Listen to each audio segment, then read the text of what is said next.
Mana sizlarga hozir ikki qanotli eshikni, o'rta shpingelitini o'rnatishni ko'rsataman mana. Qo'llar bilan bunday metkilab olasizlar.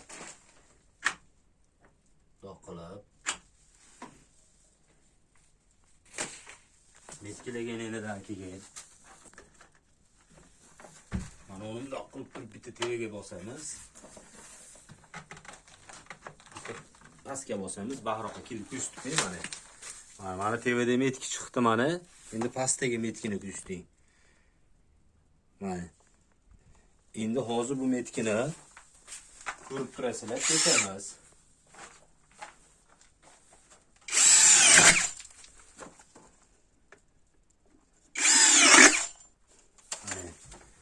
Ko'rganingizdek bag'i bo'ldi. Bag'i bo'ldi mana. Endi hozir sizlarga apertuvni tish ko'rsataman. Salomat bo'linglar.